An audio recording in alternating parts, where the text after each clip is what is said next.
Assalamualaikum warahmatullahi wabarakatuh. Saya Huzaima, kelas BKI semester 3, akan menjelaskan yang pertama arti logika, yang kedua klasifikasi disiplin ilmiah logika, yang ketiga objek material dan formal logika, kemudian yang keempat penalaran, yang kelima argumen atau argumentasi, yang keenam validitas logika, yang ketujuh kegiatan akal budi manusia, dan yang terakhir konsep logika. Yang pertama yaitu arti logika. Perkataan logika atau logis atau logikal sudah sering kita dengar dan kita gunakan. Nah, dalam bahasa sehari-hari, perkataan logika dan logis itu menunjukkan pada cara berpikir atau cara hidup atau sikap tertentu, yakni masuk akal atau rasional. Rasional yang wajar, yang beralasan, dan yang berargumen. Jadi logika itu yang logis atau masuk akal, wajar, mudah dimengerti. Kemudian yang kedua yaitu klasifikasi disiplin ilmiah. Nah, keseluruhan disiplin-disiplin itu dapat dibagi ke dalam dua kelompok besar, yakni disiplin non-empirik dan disiplin empirik. Nah, disiplin non-empirik adalah kegiatan intelektual untuk secara rasional memperoleh pengetahuan yang tidak tergantung atau bersumber pada pengalaman. Jadi, kebenaran-kebenarannya tidak memerlukan pembuktian atau verifikasi empirikal, melainkan cukup dengan pembuktian yang rasional. Kemudian disiplin empirik. Disiplin empirik itu adalah kegiatan intelektual yang secara rasional berusaha memperoleh pengetahuan faktual tentang kenyataan aktual, dan karena itu bersumber pada empiri atau pengalaman. Dengan demikian, kebenaran-kebenarannya menuntut pembuktian secara empirikal. Di samping memerlukan secara relatif, memerlukan pembuktian rasional dan konsistensi. Nah, disiplin empirik ini meliputi ilmu-ilmu alam dan ilmu-ilmu manusia. Ilmu-ilmu alam mempelajari alam semesta dengan segala isinya, termasuk manusia sebagai objek, dan meliputi antara lain fisika, kimia, biologi, terus geografi, geologi, astronomi, dan sebagainya. Terus ilmu-ilmu alam berupaya untuk mengenali dan merumuskan hubungan-hubungan yang ajek antara dua atau lebih hal atau peristiwa. Dengan menemukan dan merumuskan hubungan sebab akibat berdasarkan asas kualitas deterministik, yakni keajekan-keajekan yang niscaya terjadi atau berlaku yang tidak tergantung pada kemauan manusia. Dan ilmu-ilmu manusia itu mempelajari manusia sebagai subjek dan isi alam semesta dengan segala isinya dalam kaitan dengan manusia sebagai subjek. Sebagai subjek.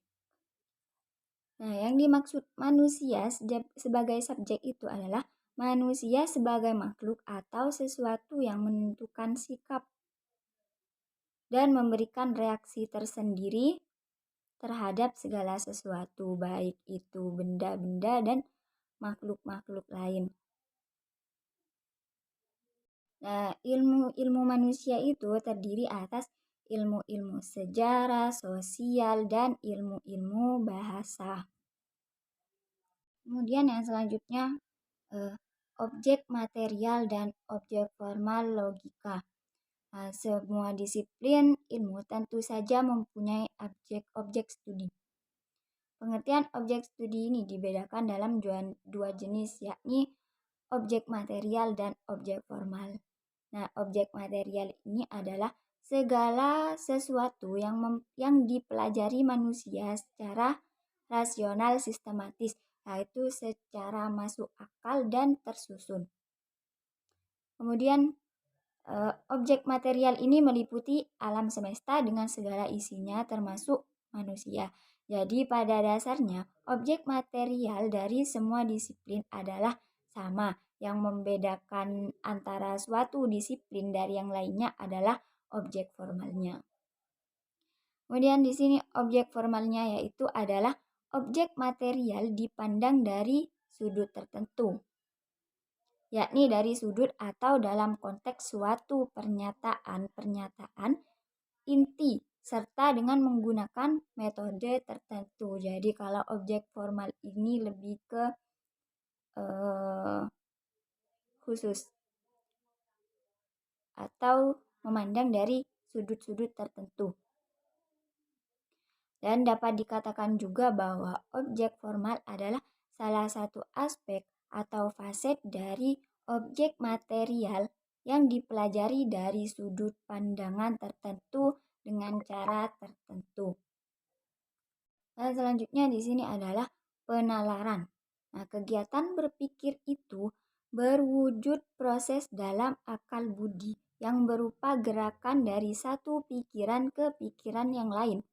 Nah, pikiran adalah sumber unsur dalam proses rohani atau proses berpikir yang memerlukan sebuah kalimat yang lengkap untuk dapat menyatakannya secara utuh atau penuh dan bermakna. Jadi dilihat dari sudut bentuk penampilannya, kalimat itu adalah rangkaian kata-kata yang tersusun dengan cara-cara tertentu. Nah, dalam kegiatan berpikir itu, kegiatan menghubungkan pikiran-pikiran itu diarahkan untuk memunculkan sebuah kesimpulan. Jadi, proses dalam akal budi yang berupa kegiatan-kegiatan menghubungkan satu pikiran dengan pikiran-pikiran lain untuk menarik sebuah kesimpulan disebut penalaran. Jadi, itu yang dinamakan penalaran. Dalam penalaran itu ada penalaran induktif juga penalaran deduktif. Saya di sini akan menjelaskan tentang argumen atau argumentasi. Nah, argumen itu adalah pernyataan-pernyataan yang disebut premis yang menentukan tingkat kebenaran atau pernyataan yang disebut sebagai kesimpulan.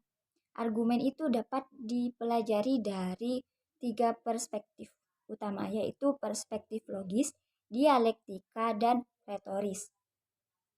Nah, dalam logika, sebuah argumen yang biasanya diekspresikan tidak dalam bahasa alami, tetapi dalam bahasa formal simbolis, dan argumen itu dapat didefinisikan sebagai kelompok proposisi manapun yang diklaim oleh yang lain berdasarkan kesimpulan yang valid secara deduktif yang mempertahankan kebenaran dan dari premis-premis ke kesimpulan.